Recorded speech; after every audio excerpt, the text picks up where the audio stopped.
Bonjour à tous les amis, j'espère que vous allez bien. Le Bitcoin est en véritable ébullition depuis que celui-ci a fait son point bas aux alentours des 75 000 $. Et si vous vous souvenez, c'était la période où il y avait pas mal de monde qui nous disait que le marché était terminé et que c'était le retour du bear market. Spoiler alerte, ce n'était absolument pas le cas.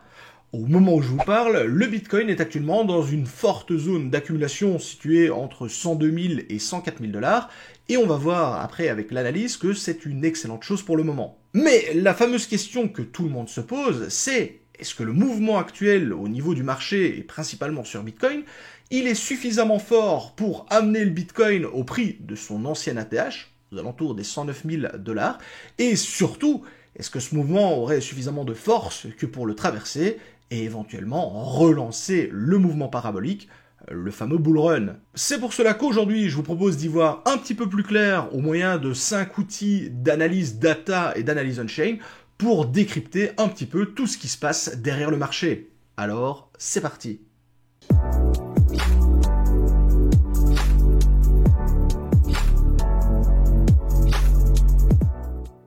Et pour commencer notre analyse, quoi de mieux que cet indicateur que j'affectionne tout particulièrement et que je vous ai déjà partagé plusieurs fois, la fameuse Bitcoin Heatmap, donc les zones de température sur le Bitcoin. Sur ce graphique, on peut voir en un coup d'œil les différentes tailles de portefeuilles qui sont situées ici sur le coin gauche et le fait que ces portefeuilles sont soit en phase d'achat, soit en phase d'attente. Elles n'achètent pas, mais ça ne veut pas dire pour autant qu'elles sont en train de vendre.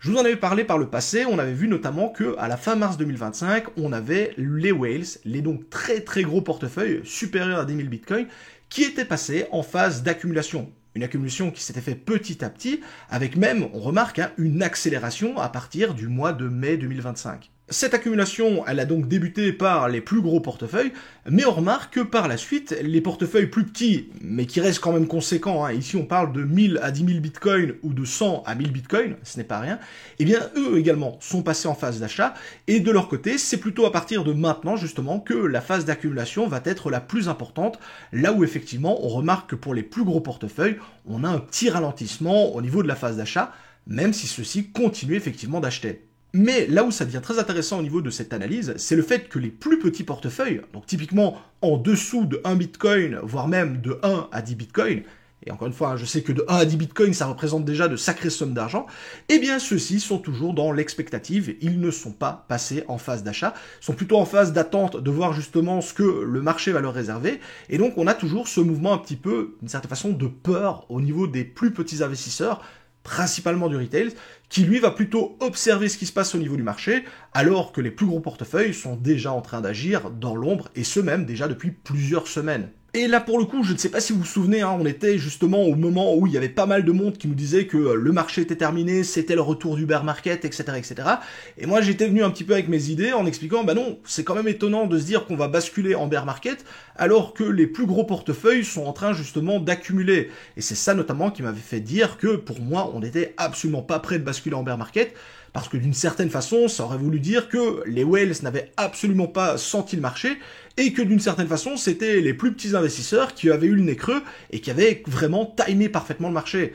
Dans la réalité, on constate que c'est très rarement le cas, et c'est d'ailleurs pour ça que je m'amuse énormément à traquer justement ces très gros portefeuilles, parce qu'il faut bien le dire, ils ont souvent tendance à bien sentir le marché et se positionner en avance des grosses phases haussières et des grosses phases d'accumulation.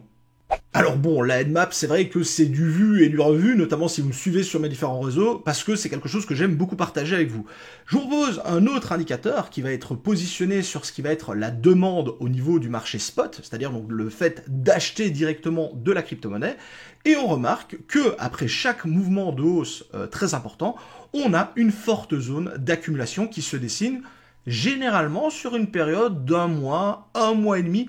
À la grande limite, on pourrait même pousser jusqu'à 2 mois. Et ça, c'est très intéressant parce que actuellement, alors c'est pas dessiné sur notre graphique, mais on le voit, on a une nouvelle zone d'accumulation forte qui est en train de se dessiner ici avec le range, je vous ai parlé donc de 102 000 $ à 104 000 $ en début de vidéo, où on remarque que de plus en plus de liquidité est en train de se positionner. Alors, on n'est pas du tout au même niveau qu'on peut avoir notamment dans cette zone-là, aux alentours des 95 000 $, mais ça reste quand même quelque chose de relativement marquant au niveau du marché spot. Et ces zones et ces phases d'accumulation, elles sont extrêmement importantes pour le marché, notamment pour venir consolider le prix et surtout pouvoir prendre appui sur ces zones où on a de la forte liquidité et où on sait qu'on ne va pas passer au travers au moindre mouvement un petit peu de panique, pour tenter justement d'aller chercher de nouveaux plus hauts. Et c'est ici que c'est très intéressant, on le voit bien sur le graphe, on a une forte zone d'accumulation, une cassure à la hausse avec une montée importante, une nouvelle zone d'accumulation, une cassure à la hausse, et ici, c'est un petit peu ce qui est en train de se dessiner dans l'ombre, une nouvelle zone d'accumulation, et on l'espère, une cassure à la hausse pour aller chercher justement cette ancienne ATH aux alentours des 109 000 $. Alors, pour la suite, je vous propose justement de zoomer un petit peu plus sur cette zone d'accumulation dont je vous parlais ici. On voit bien effectivement que les lignes rouges qui montrent la forte liquidité sont présentes. Donc, je vous propose un petit zoom sur cette zone. Et on remarque, c'est exactement ça, que cette zone d'accumulation, elle s'étale grosso modo de 93 000 $ à 95 000 $. Et là, vraiment, on a de très très fortes liquidités. C'est hyper chargé en liquidité. On va retrouver énormément de positions à l'achat. Et on est toujours sur du spot, on n'est pas sur des contrats futurs ou perpétuels. Donc ça montre vraiment qu'il y a un intérêt très très important pour les investisseurs dans cette zone. Et même si à l'heure actuelle, on n'a pas vraiment de raison d'y retourner, parce qu'on voit vraiment qu'au niveau du marché, tout est en train de bien se mettre en place, si jamais le mouvement devait se retourner un petit peu et qu'on devait venir tester un nouveau support, il y a de très très fortes chances qu'on aille rebondir dans cette zone. C'est donc pour moi une très très bonne zone d'entrée pour du spot si vous voulez justement vous positionner sur le mouvement actuel. Et d'ailleurs, il est très intéressant de voir comment cette liquidité, elle se déplace et elle augmente petit à petit pour suivre justement le mouvement du Bitcoin et son prix. Et encore pas si longtemps que ça, cette forte zone de liquidité, elle était plutôt aux alentours des 90 000 $, voire même 92 000. C'était vraiment 92 000 le point parfait pour rentrer à ce moment-là, il y a quelques semaines, sur le marché du Bitcoin en spot. Sauf que depuis, le Bitcoin il a continué d'évoluer, et comme il montre une forte tendance à la hausse, eh bien on remarque que cette zone de liquidité, elle augmente petit à petit.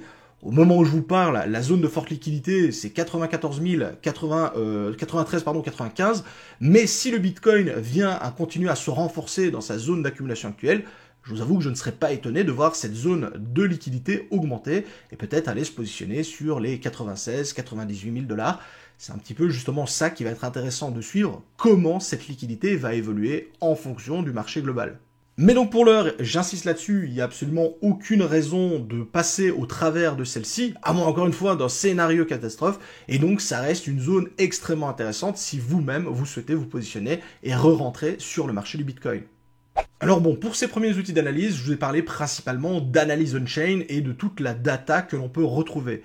Mais il y a également un point qui est très très intéressant, ça va être ce qu'on va retrouver au niveau des ETF, parce que, spoiler alert une nouvelle fois, à l'heure actuelle, le marché du Bitcoin est principalement drivé par les institutionnels, en tout cas une grande partie, et le fait d'avoir justement des entrées ou des sorties importantes sur les ETF vont jouer énormément sur le mouvement actuel du marché des crypto-monnaies. Et donc, concernant ces ETF, eh bien, on a également de très bonnes nouvelles, avec lorsque le Bitcoin a fait sa hausse, depuis les 75 000 $ jusqu'aux 100 000 $, on a eu des achats massifs au niveau des ETF, avec justement une reprise de l'intérêt pour ceux-ci.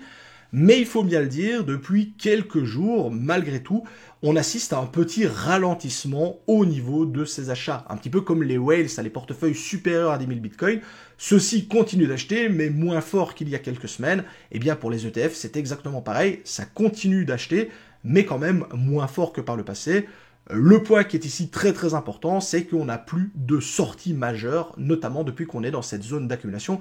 Et ça c'est très important parce que ça veut dire que les investisseurs achètent au niveau des ETF, mais que ceux-ci ne sont pas en train de vendre, ou du moins pas de vendre massivement. Et ça je vous en parle juste après. Et donc ici c'est ça qui est d'ailleurs relativement marquant, c'est que les institutionnels se comportent exactement comme les whales, c'est-à-dire qu'elles profitent de la zone d'accumulation du moment pour continuer à accumuler du Bitcoin et en acheter petit à petit, mais il y a de très fortes chances qu'en cas justement de cassure de cette zone d'accumulation par le haut et donc un emballement au niveau du prix, on assiste de nouveau à des achats beaucoup plus massifs de la part de ces institutionnels, mais également de la part de ces whales qui sont déjà, comme je vous le disais, relativement bien positionnés au niveau du marché. Et pour finir, je vous propose un dernier outil d'analyse qui va se concentrer sur la prise de profit des investisseurs. Parce que bon, c'est vrai que depuis le début de cette vidéo, je vous parle des whales qui accumulent, des institutionnels qui accumulent et qui achètent, de la phase d'accumulation dans laquelle se situe à l'heure actuelle le marché du Bitcoin. Mais force est de constater que malgré tout, on assiste quand même à de légères prises de profit. Et d'une certaine façon, c'est un petit peu logique, hein. Si vous avez acheté massivement du Bitcoin à 75 000 $, arrivé aux alentours des 100 000 $, prendre un petit peu de bénéfice, ce n'est absolument pas une mauvaise chose. Ça ne veut pas dire pour autant que vous ne croyez plus du tout dans le marché et que vous retournez complètement votre veste. D'ailleurs, cette prise de profit, comme on peut le voir au niveau du graphique, elle se fait principalement sur les très gros portefeuilles. Donc encore une fois, probablement une partie des institutionnels, voire également de ces whales, comme je vous le disais, sont déjà bien positionnés au niveau de leur placement. Mais, et forcément il y a un énorme mais, c'est que au niveau de cette prise de profit, et c'est ce qu'on peut remarquer ici au niveau de la courbe verte, c'est que, ok, les gros portefeuilles sont en train de prendre des profits, mais cette prise de profit, elle est vraiment minime par rapport à ce qu'on a déjà pu retrouver par le passé. Alors, encore une fois, ça c'est la vision qu'on a à l'instant T, ça va évoluer bien entendu en fonction de comment les choses vont se passer, mais on remarque, encore une fois, ces whales et ces institutionnels, ils ont une vision long terme. La sécurisation, ici, elle est plutôt légère, et la tendance générale, elle reste toujours à la hausse globale. C'est d'ailleurs pour ça que la prise de profit, elle n'est pas suffisamment importante, justement, que pour venir contrer cette tendance qui est haussière. Et donc, concrètement, qu'est-ce qu'on peut retirer de l'ensemble des informations que je viens de vous partager? Eh bien, la première, c'est que le mouvement actuel, au niveau du marché du Bitcoin, il est très très loin d'être terminé. On voit vraiment qu'on est encore dans une phase d'accumulation importante et non pas dans une phase de prise de bénéfices. Et ce qui m'intéresse ici, c'est le fait que la phase d'accumulation actuelle, elle semblerait arriver tout doucement sur sa fin. On est effectivement sur une phase d'accumulation qui dure depuis plutôt un mois et demi. Et on a vu par le passé, ces phases d'accumulation, je vous les avais montrées ici, elles ont également tendance à durer un mois et demi, voire 2 mois dans le pire des cas. Ce qui voudrait dire que on est peut-être et probablement même à l'aube d'une nouvelle poussée à la hausse pour tenter encore une fois d'aller rechercher notre ancien ATH aux alentours des 109 000 $. Et si on devait y arriver, ça viendrait justement un petit peu confirmer la tendance actuelle et le fait que la hausse sur laquelle on est positionné est vraiment une hausse durable. Et surtout, et c'est vraiment là le point d'inflexion qu'on pourrait avoir au niveau du marché, ça pourrait par la même occasion pousser à l'achat, et surtout de l'achat de manière importante, de la part des institutionnels et des whales, parce que de nouveau, on quitterait notre phase d'accumulation pour basculer dans une phase de hausse. Qui dit phase de hausse dit également un excellent point d'entrée, encore une fois, si on a une vision long terme, ce qui est le cas des institutionnels et des whales. Et pour le coup, je ne serais pas non plus étonné de voir petit à petit le retail se revenir sur le marché du fait que si le Bitcoin dépasse son ATH, on va de nouveau en parler, il va être de nouveau mis en lumière, etc., etc. Et également le point de suivre un petit peu comment va se comporter le retail, notamment par exemple avec la headmap, puisque le retail c'est typiquement quelqu'un qui a moins d'un Bitcoin, voire entre 1 et 10 Bitcoins au niveau de son portefeuille. Ça va permettre justement de voir si celui-ci est passé en phase d'achat. Et vous l'aurez remarqué, généralement, quand le retail est en phase d'achat, les très gros portefeuilles, eux, sont plutôt dans la phase expectative. On attend et on voit un petit peu comment les choses évoluent. Donc ce sera très intéressant justement de suivre l'évolution de cette headmap, justement si le retail revient au niveau du marché. Et ça, quoi de mieux que d'avoir comme moi justement une chaîne YouTube et notamment les statistiques au niveau des vues pour voir justement si on a un regain d'intérêt au niveau des viewers, puisque dans mon cas, la plupart, voire la quasi-totalité de mes viewers sont des personnes retails, comme vous et moi bien entendu. Et donc selon moi, il y a 3 points très très importants à surveiller à l'heure actuelle.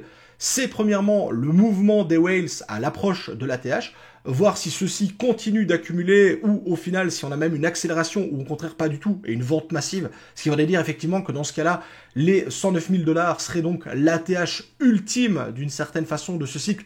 Mais honnêtement, pour le moment, quand on voit le mouvement de fond au niveau du Bitcoin, je n'y crois pas une seconde. Également, il sera très important de suivre ce qui va se passer au niveau des ETF Bitcoin et notamment au niveau de leurs entrées en cas justement, encore une fois, de cassure à la hausse de cette zone d'accumulation.